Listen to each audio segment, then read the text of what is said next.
ter tido uma proposta melhor. Porque a gente, obviamente, que para vender um jogador, conversa com várias pessoas, com vários clubes, com vários empresários e vende para a melhor proposta que aparece. E isso da tomada de decisão é importante. Que tu fala de tomada de decisão de venda e também de contratação. E, inclusive, contratação de técnico. Isso é importante porque, por exemplo, ano passado a gente, enfim, passou, você citou aí a situação muito drástica no Campeonato Brasileiro, que a gente chegou a ficar na lanterna, muito distante de sair.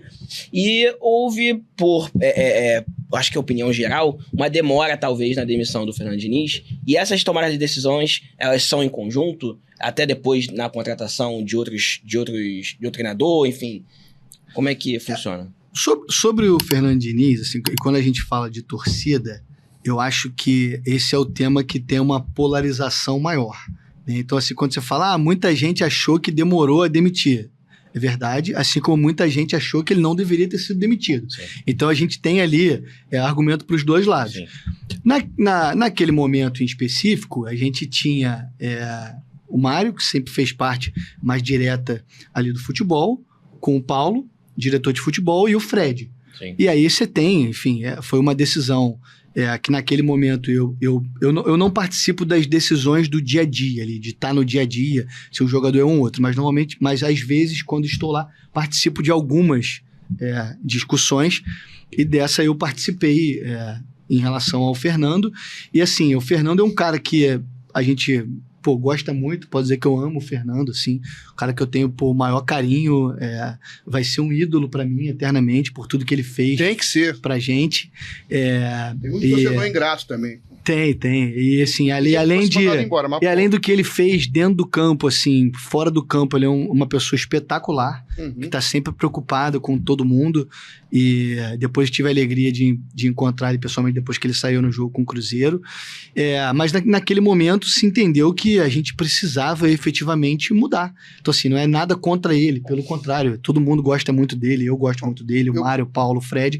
Mas a gente entendeu que naquele momento a gente precisava fazer uma mudança para tentar mudar ali, alterar a forma com que o time vinha jogando, a necessidade de vencer cada vez ia ficando pior, e é por isso que a decisão foi tomada. Mas a forma de tomar de decisão é basicamente envolvendo ali os atores que estão no futebol. A única coisa que muda em relação à demissão de um treinador para contratação é que para contratação você normalmente escuta o técnico também.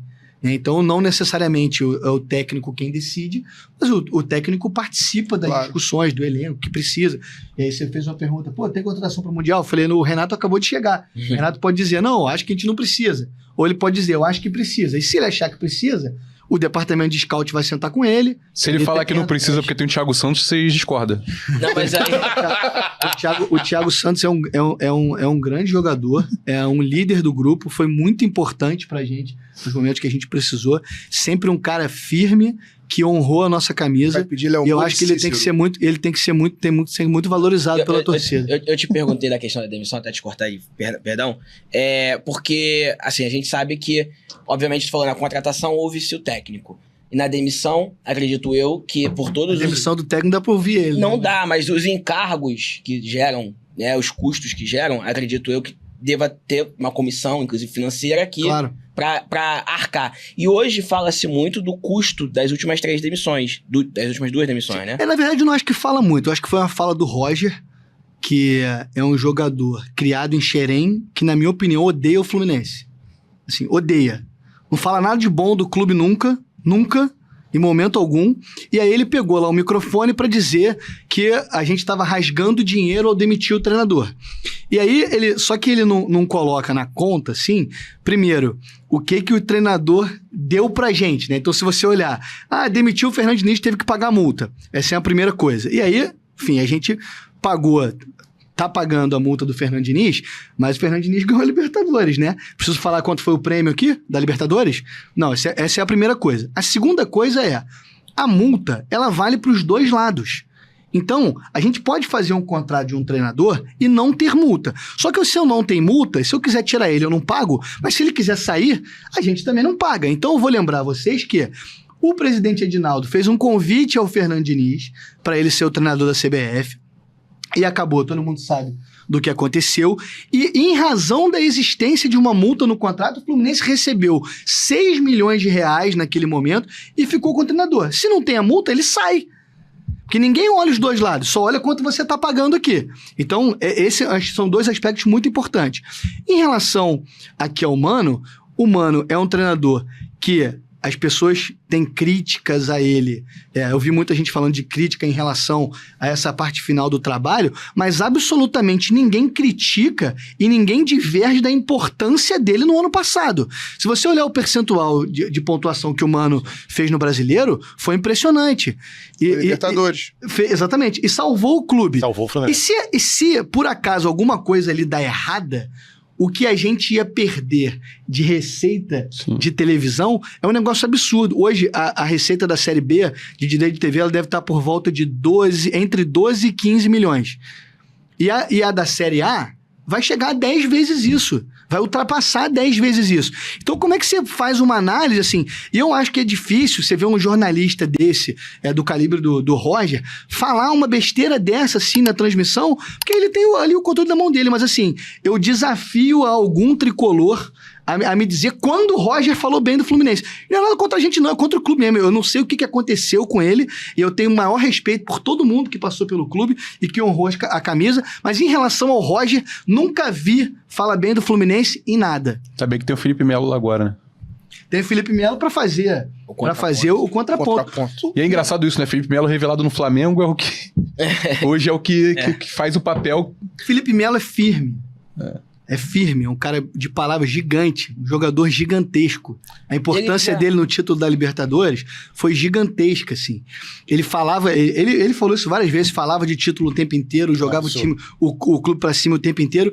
E assim, e aí você vê algumas situações que são tristes, assim, quando você vê o quanto ele trabalhava no dia a dia, o quanto ele se esforçava no dia a dia, e você vê o que aconteceu naquele Fluminense Botafogo, que ele tenta sair jogando, perde a bola. Então, assim, ele é um cara que não merecia aquilo, mas acontece. E aí foi muito criticado, que a torcida sempre vai criticar quem errar, e isso faz parte do jogo, mas efetivamente é um cara que não merece isso, é um cara que tem que ser lembrado para sempre na nossa história, como um dos grandes... Ele como treinador tem portas abertas. Muito ídolo. Ele como treinador tem portas abertas. Mas ele é treinador? Não, ele tá fazendo curso. Eu falei, ele como treinador... futuramente. Eu não sei se ele... Aí a importância também do Fred, que o cara não perde. Cara, deixa eu fazer uma pergunta que eu ia fazer na outra colocação dele, que era o seguinte, aí você estava falando da relação das vendas dos jogadores, Luiz Henrique. O quanto a volta desses jogadores, Luiz Henrique, Pedro, pros rivais, o Wendel agora voltando, o quanto isso pressiona a diretoria em todos os sentidos, assim. Tanto na crítica à torcida, acaba porque vê o cara jogando aqui, e para essa questão de SAF, porque a gente não tem como competir quando ele volta. Tá pressionando tanto que vai virar SAF. Não, sim, eu acho que é ruim você ver alguém que é criado em Xerém e que vai jogar em outro clube, assim, em alguns, né? Quem tem identificação. Para quem tem identificação é ruim. Para quem não tem, não muda nada. Você vê assim, o Gerson é um grande jogador, formado em Xerém, chegou no Flamengo e falou que sempre foi Flamengo. Então me machucou alguma coisa, eu tô falando como torcedor aqui. Ele ia pra lá, não. Ele falou que sempre foi, que queria estar lá, que estava feliz lá, tudo bem.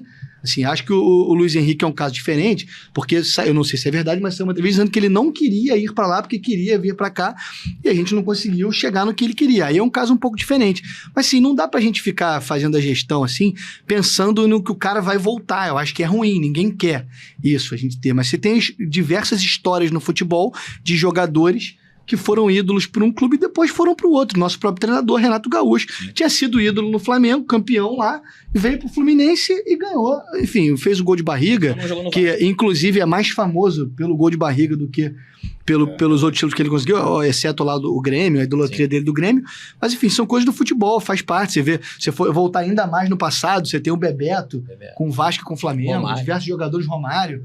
Isso são coisas do futebol, assim, não dá pra gente falar que tem uma pressão de quando for vender alguém, porque pode voltar pra cá. Acho que são coisas do futebol que acontecem, vão acontecer de jogadores que são nossos irem para outros clubes, assim como jogadores de outros clubes virem pro Fluminense. E aí eu queria te perguntar uma aspas que saiu hoje. Tu deve ter visto do CEO da Superbet no Brasil, que ele falou ao Poder 360, né, o canal lá, o jornal.